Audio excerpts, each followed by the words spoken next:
할렐루야, 할렐루야. 1월 15일 목요 새벽 예배에 주님의 전에 나오신 모든 성도님들을 예수님 이름으로 환영하고 또 축복합니다. 저희들 삶의 어떤 상황 속에서도 그 가운데 하나님의 주권과 하나님의 섭리가 있음을 저희들이 항상 기억하고, 그 상황이 아니라 주님이 우리와 함께하는 것에 우리 믿음의 시선을 두고 나아가는 저희들 모두가 되길 소망합니다. 우리 시간이 믿음 가지고 함께 주님을 찬송하며 나아갑시다.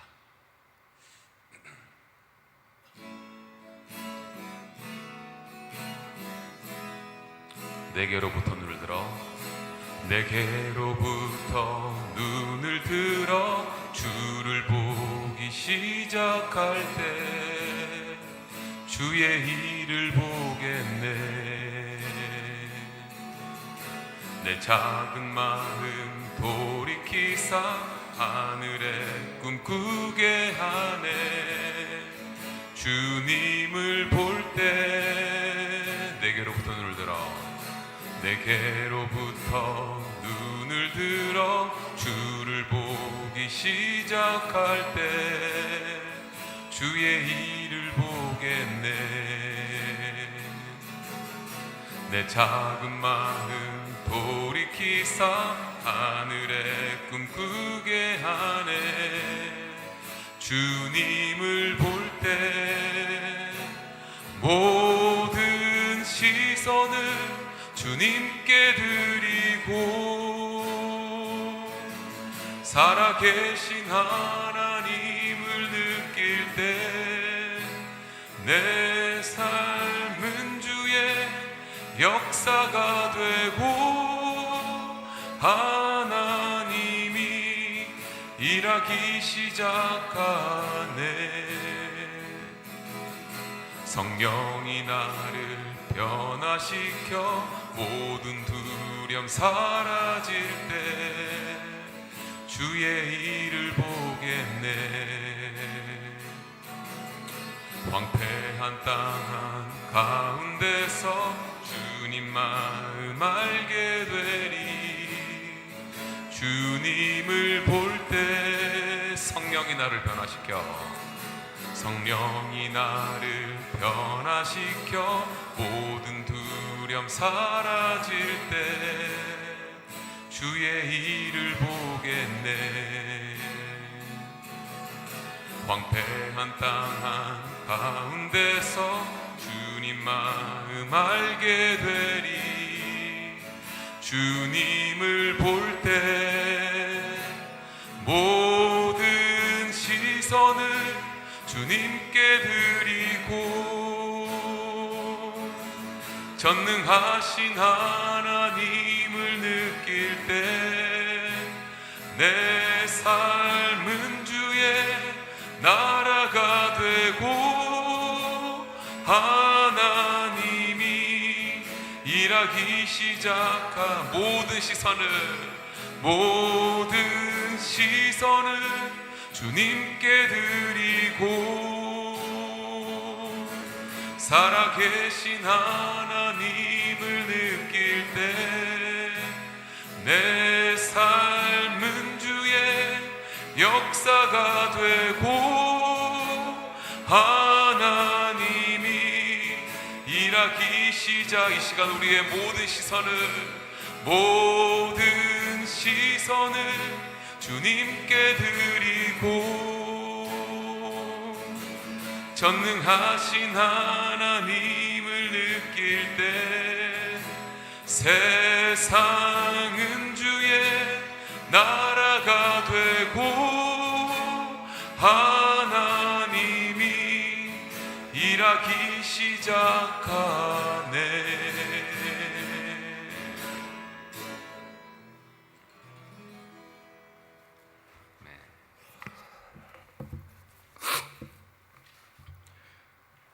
나의 반석이시여 구원이신 하나님, 모든 지각에 뛰어난 하나님의 평강이 예수 그리스도 안에서 우리의 마음과 생각을 지키시고 보호하여 주심에 감사와 영광을 돌립니다.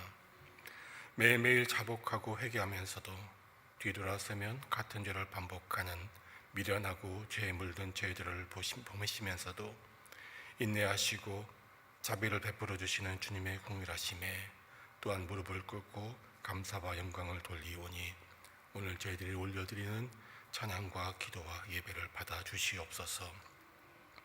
교만과 거짓과 부정과 부패와 오만이 앞서는 이 시대 속에서도 주님께서 찾으시는 참된 주의 백성으로 살게 하시고 주님의 계명과 하나님의 율법을 철저히 지킴으로 아름다운 그리스도의 향기를 세상에 전하는 그런 삶을 살 수 있도록 무엇보다도 저희들의 마음을 지켜주시고 입과 혀를 주장하여 주시기를 간절히 바라옵고 원하옵나이다. 너희는 먼저 그의 나라와 그의 의를 구하라 라는 말씀처럼 어떤 상황 속에서도 하나님의 나라를 위해서 살게 하시고 현재 처한 환경에 처져 맡겨진 사명을 잃어버리지 않게 하시고 우리의 유익을 먼저 구하기 위해 하나님의 영광을 가리는 죄를 범하지 않도록 우리들 마음속에 파수꾼을 세워주시사 세상을 향한 믿음이 아닌 오직 하늘에 계신 우리 아버지만을 바라보는 저희들이 되게 하여 주시옵소서. 특별히 저희 한빛교회 성도님들 한 사람 한 사람의 필요를 기억하시고 물질과 건강과 자녀 문제와 인간관계와 말 못한 가정, 걱정 근심을 돕고 기도하는 성도님 한 사람 한 사람을 친히 찾아주시고 만나주셔서 그들의 모든 기도의 제목들이 온전히 응답될 수 있도록 역사하여 주시옵소서. 이제 말씀을 듣기를 원합니다. 듣는 자나 전하는 자 모두 은혜 받는 시간이 될 수 있도록 성령 충만함을 허락하여 주시옵소서. 감사드리며 예수님의 이름으로 기도하옵나이다. 아멘. 하나님께서 오늘 우리에게 허락하신 말씀은 마태복음 2장 13절에서 23절까지의 말씀입니다. 이 말씀을 하나님께서 오늘 우리에게 주시는 계시의 말씀으로 받으시고 한 절씩 교독하실 때에 제가 먼저 14절 말씀 읽겠습니다. 그들이 떠난 후에 주의 사자가 요셉에게 현몽하여 이르되 헤롯이 아기를 찾아 죽이려 하니 일어나 아기와 그의 어머니를 데리고 애굽으로 피하여 내가 내게 이르기까지 거기 있으라 하시니 요셉이 일어나서 밤에 아기와 그의 어머니를 데리고 애굽으로 떠나가 헤롯이 죽기까지 거기 있었으니 이는 주께서 선지자를 통하여 말씀하신 바 애굽으로부터 내 아들을 불렀다 함을 이루려 하심이라. 이에 헤롯이 박사들에게 속은 줄 알고 심히 노하여 사람을 보내어 베들레헴과 그 모든 지경 안에 있는 사내 아이를 박사들에게 자세히 알아본 그때를 기준하여 2살부터 그 아래로 다 죽이니 이에 선지자 예레미야를 통하여 말씀하신 바 라마에서 슬퍼하며 크게 통곡하는 소리가 들리니 라헬이 그 자식을 위하여 애곡하는 것이라. 그가 자식이 없으므로 위로받기를 거절하였도다 함이 이루어졌느니라.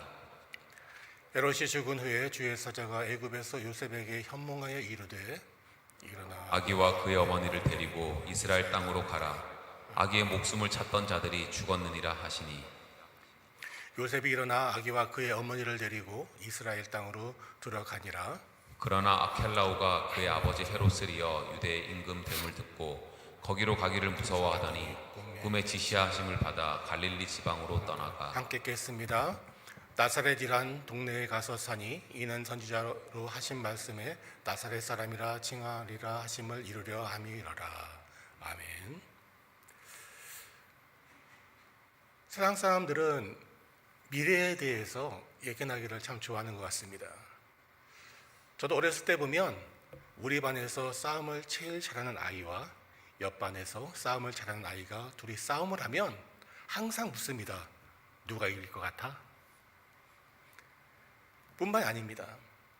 주변에 보면 어떠한 축구 경기나 운동 경기를 하면 항상 물어보죠. 누가 이길 것 같아요? 이처럼 세상 사람들은요, 미래에 대해서 예측하고 예견하는 것을 좋아합니다.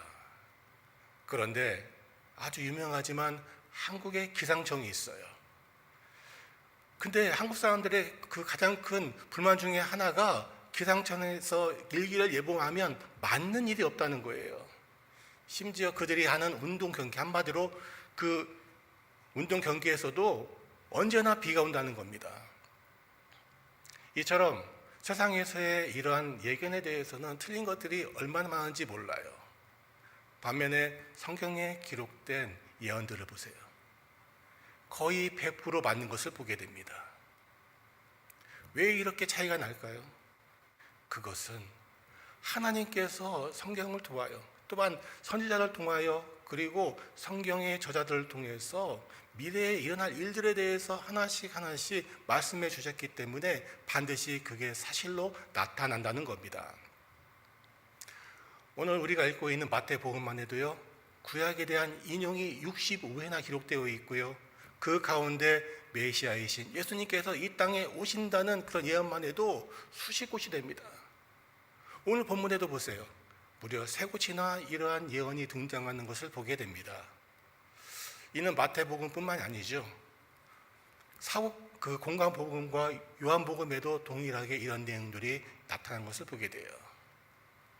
그런데 우리는 이 복음서들이 책으로 그렇게 쓰여진 것이 최소 50년에서 또한 그 길게는 90년대까지 올라가는 것을 보게 됩니다. 무려 예수님께서 돌아가신 이후에 20년이 이상 지난 그 후에 복음서가 이렇게 나타난 것을 보게 돼요. 왜 그럴까요? 처음에 예수님께서 승천하신 이후에 살아있는 복음서인 사도들이 그곳에 있었어요. 그리고 그때만 하더라도 기독교인의 숫자가 얼마 되지 않았습니다. 그러니 이 복음서에 이렇게 왜 이걸 써야 될지를 알지 못했던 거지요. 그러나 세월이 지나고 기독교인들의 수가 많아지자 이제는 이 복음서가 필요하게 되었다라고 해서 이제 사람들이 쓰게 됩니다. 그런데 이 중에서 우리가 눈여겨볼 곳이 있어요. 이 청중이 누구인가 합니다. 누구를 위하여 이 책들이 쓰여졌는가? 마태복음의 경우에는 유대인들을 위해서 이 책이 쓰여졌어요. 마가복음은 로마인들을, 그리고 누가는 헬라인들을 위해서, 요한복음은 온 세상 사람들을 위해서 이 책이 쓰여졌다는 겁니다. 그래서 마태복음을 보면 유대인들에게는 너무도 익숙한 내용들이 많이 등장하는 것을 보게 됩니다. 그 가장 좋은 예가 이거죠. 이 마태복음을 보면 모세에 대한 이야기들이 너무도 많이 등장한 것을 보게 돼요. 자, 어린 시절 우리 한번 보세요. 모세 어린 시절을 보면은요, 그가 태어날 때 그 상황 한번 보십시오. 바로가 이스라엘 백성들의 힘이 너무도 강해진 것을 보고 어떻게 합니까? 산모들을 통해서 그 아이들이 태어나거든 남자아이면 살리고 남자아이면 죽이고 여자아이면 살리라라는 명령을 했지만 이 산파들이 그 명령을 듣지 않습니다. 자, 그러자 어떻게 합니까? 남자아이거든 강에 던져 죽이고 여자아이거든 살리라. 그런데 이 모세는 기적적으로 살아났지요. 자, 누구의 모습이 생각이 납니까? 오늘 본문에 등장하는 그러한 예수님의 모습이 떠오르지 않습니까? 13절 한번 보세요. 그들이 떠난 후에 주의 사자가 모세에게 현몽하여 이르되 헤롯이 아기를 찾아 죽이려 하니. 이 말을 들으면 유대인들은요, 이것은 출애굽기 2장 15절의 말씀과 너무도 유사하다라고 그렇게 느낄 거예요. 바로가 이 일을 듣고 모세를 죽이고자 하여 찾는지라.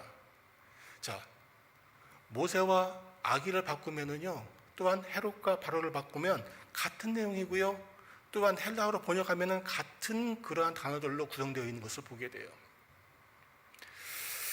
우리는 여기에서요, 성서학자들이 흔히 이야기하는 모세의 모형론에 대해서 한번 살펴봐야 돼요. 흔히 모세하면 누가 떠오릅니까? 바로 유대교의 창시자라는 그런 것들이 떠올 거예요. 자, 유대인 하면은요, 떠오르는 사람이 3명이 있죠. 누굽니까? 아브라함이 당연히 떠오르겠죠. 그리고 이스라엘 백성의 중시조인 누가 떠오릅니까? 야곱이 떠오르죠. 야곱의 12지파. 그리고 그 뒤를 이어서 등장하는 인물이 바로 모세예요. 자, 모세는 뭡니까? 그들을 애굽에서 해방시킨 구원자의 그러한 그뿐만이 아니라 하나님으로부터 율법을 받아서 이스라엘의 선민 사상을 그렇게 확증시켰던 그러한 인물입니다. 이런 그 모세의 이 모습 속에서 우리는 누구를 발견해요? 예수님의 모습을 발견하게 되지요. 자, 오늘 15절 한번 볼까요? 헤롯이 죽기까지 거기 있었으니 이는 주께서 선지자를 통하여 말씀하신 바 애굽으로부터 내 아들을 불렀다 함을 이루려 하심이라. 이 예수님의 애굽 그 사건은요, 오직 마태복음에만 그렇게 기록되어 있습니다.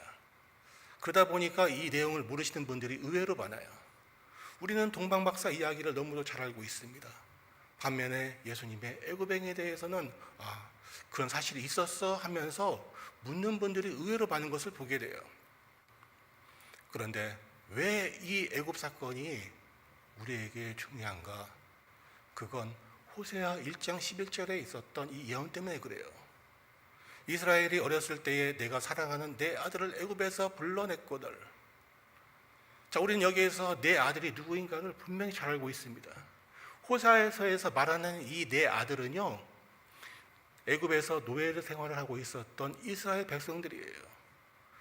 그런데 하나님께서는 이 이스라엘 백성들을 누구라고요? 내 아들이라고 칭하고 있어요. 물론 출애굽기 24장에서 바로에게 모세가 이야기하죠. 이스라엘 이 백성들은 내 장자니 이들로 하여금 내 제사를 드릴 수 있도록 이들을 내보내라 라는 말에서 내 장자라는 말이 처음으로 등장을 합니다. 그런데 그 이후에는요, 오직 이쪽 그 호세아서에서만 이 내용이 등장을 해요. 더 나아가 그 앞에 뭐가 있습니까? 이스라엘이 어렸을 때에, 한마디로 그의 신앙이 미숙했었을 때라고 해석할 수도 있지만, 호세아는 이 말이 왜 이렇게 써있는지 자기도 몰랐을 겁니다. 하나님께서 말씀하시니까 그대로 적기는 졌는데 이게 맞나?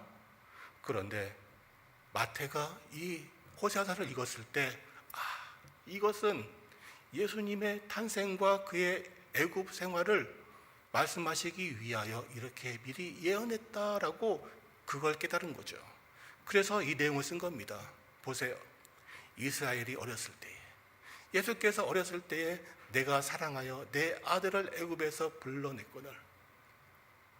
이렇듯 마태는요, 자기의 유대인적인 그런 상황 속에서 유대인을 위한 복음서를 쓰다 보니까 이런 내용들이 하나하나씩 깨닫게 된 거예요. 더 나아가 마태복음 1장 21절에서는요, 아들을 낳으리니 그 이름을 예수라 하라. 이는 그가 자기 백성을 그들의 죄에서 구원할 자이심이라 하니라. 뭡니까? 예수님이라는 이름 그 자체가 누구? 모세에 대한 그 내용이라는 거죠. 모세가 그의 백성을 구원했듯이 예수님 또한 그들의 백성뿐만이 아니라 누구? 전 세계 온 인류를 구원하실 분이다라는 내용입니다. 여러분 보세요. 그런데 여기서 하나 궁금증이 생기지 않습니까? 요셉의 가족은 어떻게 애굽에서 살 수 있었을까? 여러분 생각해 보세요. 이 당시에 요셉은요, 자기의 아내인 마리아를 데리고 가다가 예수님을 낳았어요. 왜 갔습니까? 호적을 하기 위해서 간 거예요. 한마디로 먼 곳에서 와가지고 여행을 떠났는데 그곳에서 이제 집으로 가야 될 그때에 애굽으로 가라고 해요. 근데 그 당시에 요셉에게 돈이 있었을까요? 아니요. 막막했을 거예요. 우리 어떻게? 베들레헴에서 애굽까지는 144km예요. 그리고 그곳까지 가기에는 무리가 많았죠. 보세요. 걸어가야 됩니다. 그리고 이제 막 아이가 태어난 산모를 데리고 가야 돼요. 심지어 그들 수중에는 돈이 없었어요. 근데 우리는 하나님의 은혜로 잘 살 수 있겠지라는 막연한 생각을 하게 됩니다. 그런데 하나님 어떤 분이세요? 그게 아니라는 거예요. 우리는 동방박사의 사건을 너무도 잘 알고 있지요. 2장 11절 한번 보세요. 집에 들어가 아기와 그의 어머니 마리아와 함께 있는 것을 보고 엎드려 아기께 경배하고 보배압을 열어 황금과 유향과 몰약을 예물로 드리니라. 물론 이 동방박사에 찾아오는 것은요, 이사야 60장에 기록된 이방인들이 메시아를 찾아와서 예물을 드리고 경배한다는 그 예언의 성취예요. 심지어 황금과 유황과 몰약은 어떤 상징이 있다고 이미 어저께 목사님께서 말씀하셨잖아요. 그런데 이 물건들이 어떻게 세졌을까? 하나님은요 그냥 우리를 보내신 분이 아니세요. 우리의 필요에 따라서 그 물건들을 그대로 우리가 쓸 수 있도록 사용하는 분이 하나님이라는 거지요. 심지어 여기 나와 있는 유황과 몰약 한번 보세요. 창세기 37장을 보면은 요셉을 그 형들이 팔아먹는 그런 일들이 등장을 합니다. 그때 누구를 만납니까? 이스마엘 자손들을 만나잖아요. 그리고 보니까 그들을 앉아서 음식을 먹다가 눈을 들어본 즉 한 무리의 이스마엘 사람들이 길르앗에서 오는데 그 낙타들의 향품과 유황과 몰약을 싣고 애굽으로 내려가는지라. 왜 내려갑니까? 팔기 위해서.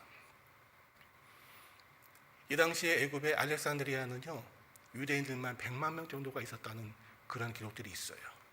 한마디로 뭡니까? 우리 LA에 있는 한인타운처럼 그곳에서 이스라엘 백성들이 살고 있었다는 거지요. 아마도 그곳에서 예수님께서는 생활했을 것이고, 비록 요셉이 일을 하고 있었지만 이 가져갔던 이런 걸 통해서 그들이 살 수 있었다는 겁니다.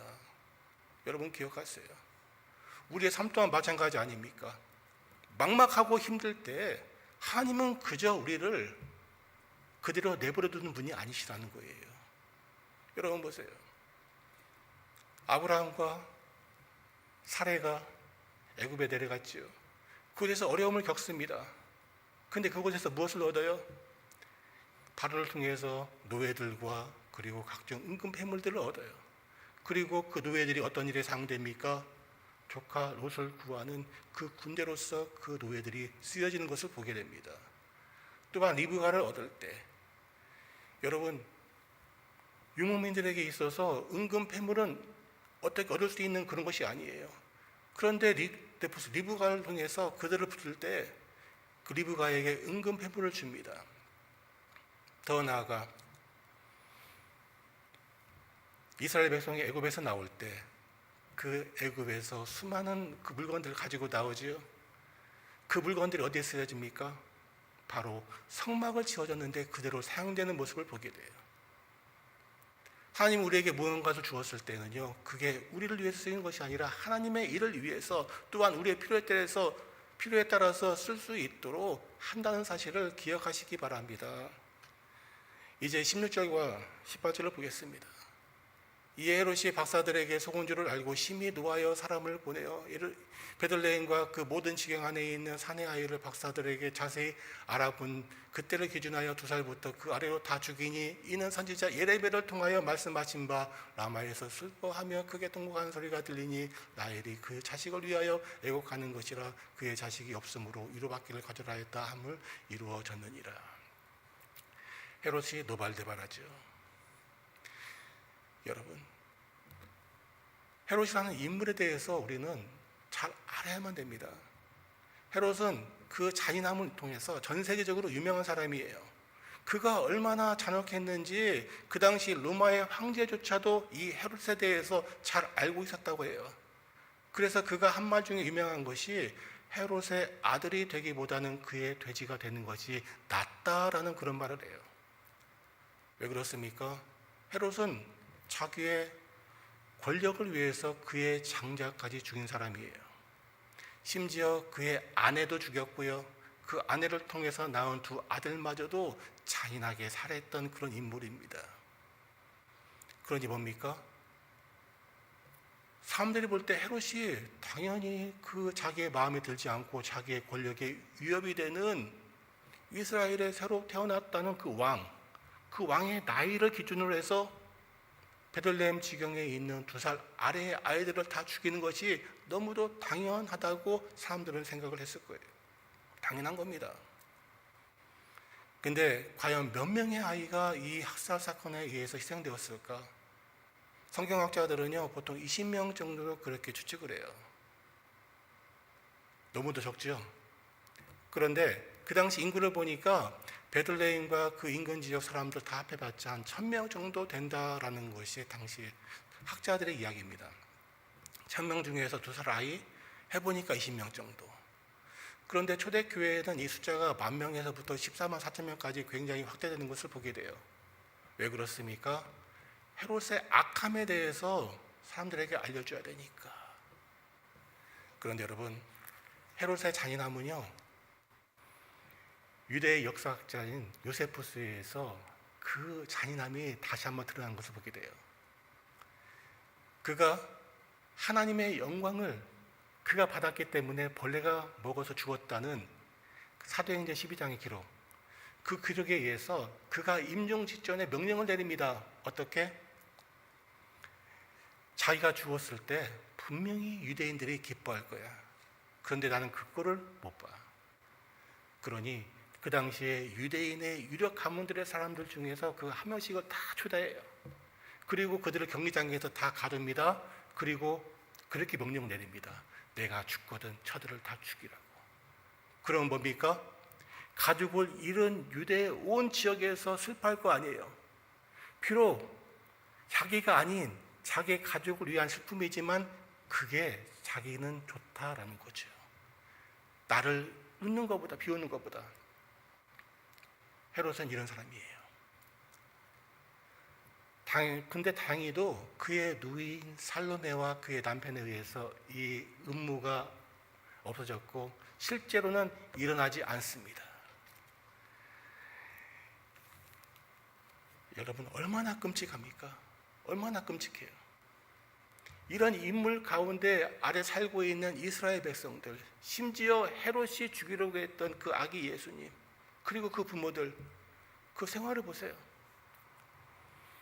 숨죽이면서 애굽에서 숨어 살았습니다. 그런데 20절과 21절을 보니까 일어나 아기와 그의 어머니를 데리고 이스라엘 땅으로 가라. 아기의 목숨을 찾던 자들이 죽었느니라 하시니 요셉이 일어나 아기와 그의 어머니를 데리고 이스라엘 땅으로 들어가니라.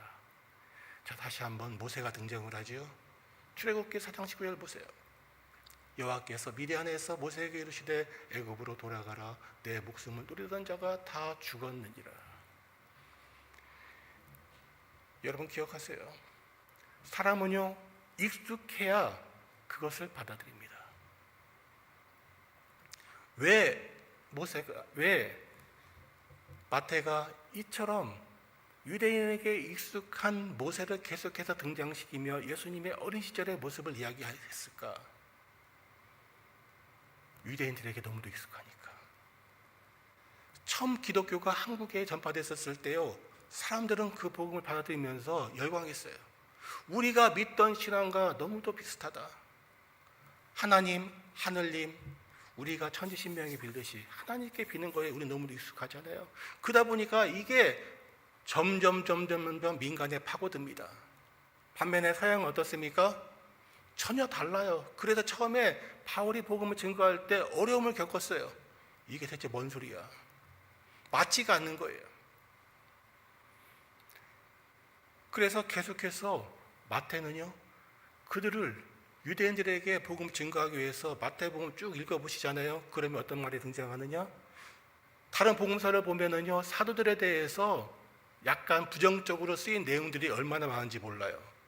그런데 마태복음은요, 사도들에 대해서 아주 긍정적으로 쓰고 있는 모습을 보게 됩니다. 왜 그럴까요? 유대인들은요, 타인에 대해서 험담하는 것을 악한 혀라고 그렇게 생각을 하고 율법적으로 또한 종교적으로 금지해요. 강하게 금지해요. 그리고 어렸을 때부터 아이들에게 타인에 대해서 험담을 하지 말라고 그렇게 교육하고 있습니다. 그래서 타인에 대해 험담하기 위해서 자기와 같이 사역했던 사도들에 대해서 아주 긍정적으로 쓰고 있는 모습을 보게 돼요. 이게 마태복음과 다른 복음서의 차이점입니다. 또한 유대인의 입맛에 맞게끔 그 내용들이 기록되고 있는 것을 보게 돼요. 동일한 사건이지만 여러분 마찬가지예요. 우리들 또한 복음을 증거하고 이거 할 때 당연히 그 사람들에게 맞게끔 맞춤형 전도를 해야 하잖아요. 골프 좋아하시는 분들에게는 골프를 치면서 전도를 하고, 음식을 좋아하시는 분 같이 음식을 먹으면서 이야기를 하고, 같은 취미를 가지고 같은 내용을 가지고 이야기하다 보면 점점 내 말에 귀를 기울이는 거지요. 근데 전혀 아닌 걸 가지고 접근하면 어떻습니까? 당연히 그 복음에 대해서 거부를 하고 뭔 소리 하면서 그렇게 내박을 칩니다. 여러분 보십시오. 처음에 예수님께서 사역을 시작하실 때 구약의 이 예언서에 있는 내용들을 쉽게 풀어주고 진리를 알려주니까 사람들이 열광하면서 심지어 그들의 아픈 몸까지도 고쳐주고 기적을 베풀어 주시면서 나오시니까 수많은 사람들이 예수님을 따라옵니다. 그런데 어떤 일이 발생합니까? 오병이어의 사건 이후, 기적 이후에 예수님께서 내 살과 내 몸의 피를 마시지 않으면 영생을 얻을 수 없다라는 그 말을 하자 사람들이 이 난해한 내용을 보고 어렵도다 이 도요하면서 어떻습니까? 많은 제자와 무리들이 떠나는 것을 마태는 봤어요. 그렇기 때문에 철저하게 유대인의 입장에서 이 복음서를 쓴 겁니다. 자, 끝으로 22절과 23절 한번 볼까요? 그러나 아켈라오가 그의 아버지 헤롯을 이어 유대 임금이 됨을 듣고 거기로부터 가기를 무서워하더니 꿈에 지시하심을 받아 갈릴리 지방으로 떠나가 나사렛이라는 동네에 가서 사니 이는 선지자로 하신 말씀에 나사렛 사람이라 칭함이라 하심을 이루려 함이로라. 여러분, 아켈라오는요 그의 아버지보다 더 악한 사람이었습니다. 그는 무려 자기에게 반대하는, 자기에게 반역을 일으켰던 유대인들을 3,000명이나 학살한 그런 인물이에요. 그의 악행이 얼마나 처절했는지 결국 로마에 의해서 AD 6년경 그가 파면을 당합니다. 그런 아킬라오의 그 악행을 겁을 먹고 있었을 때 뭐라고요? 꿈의 지시함을 받아 하나님께서는 계속해서 예수님의 그 발걸음을 인도하고 있는 모습을 보게 되는 거죠. 우리가 어려움을 취할 때 누구를 통해서 가지 못하게 막거나 이런 일들이 우리는 경험을 통해서 알고 있지 않습니까? 그런데 간 곳이 어디에 하필이면 나사렛이라는 동네예요. 왜 나사렛이 문제인가? 여러분, 우리는 갈릴리를 이방의 갈릴리라고 이렇게 이야기를 합니다. 왜 갈릴리 지역이 이방의 갈릴리 지역이냐? 이 지역은요 수많은 군대들이 지나가는 그 위치에 딱 있어요. 큰 나라들이 전쟁을 할 때 반드시 이 갈릴리 지역을 통과합니다. 전쟁에 있었을 때 말발굽에 계속해서 밟혔던 지역이 바로 갈릴리 지역이에요. 이곳에서는요 전쟁만 일어나면 수많은 사생아들이 태어나는 그런 지역이었어요. 그러다 보니까 유대인이 볼 때, 유다 지역에 있는 사람이 볼 때 갈릴리 지역은 뭡니까? 거기는 험한 곳이야, 거기는 깨끗하지 못한 곳이야 라는 인식이 박혀 있어요. 그러한 갈릴리 중에서도요 이 나사렛 이산 동네는요 로마의 병영이 있던 곳이에요. 수많은 사생아들이 태어나는 곳이에요. 그러다 보니까 갈릴리 지역에 대해서 평이 너무도 안 좋고, 너무도 잘하는 말 있잖아요. 나사렛에서 무슨 선한 것이 날 수 있는가? 당연한 이야기예요. 그런데 왜 하나님께서는 이 예수님을 나사렛이라는 곳에서 두셨을까? 여러분 기억하세요. 유대인에게 가장 익숙한 그들의 조상, 그들이 어디에서 노예 생활했었습니까? 애굽에서 노예 생활을 했잖아요. 예수님 또한 애굽에서 피난 생활을 했습니다. 그리고 마침내 젖과 꿀이 흐르는 땅 가나안으로 돌아왔는데 그 가나안 중에서도 가장 낮은 자리, 갈릴리보다 더 하필이면 나사렛, 이곳에 예수님이 자라게 하셨다는 거죠. 그래서 우리는 예수님을 믿으면서 소망이 있는 거예요.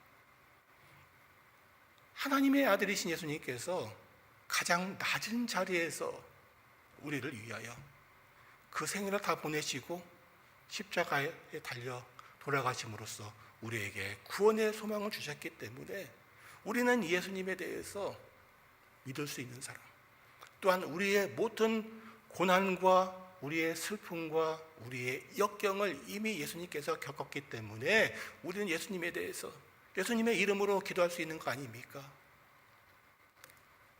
여러분 말씀을 기억하면서 우리는 헤롯과 그리고 동방박사를 놓고 한번 해보기를 원합니다. 자, 예수님의 탄생을 접했던 동방박사와 헤롯 대왕의 반응을 보세요. 완전히 다르죠.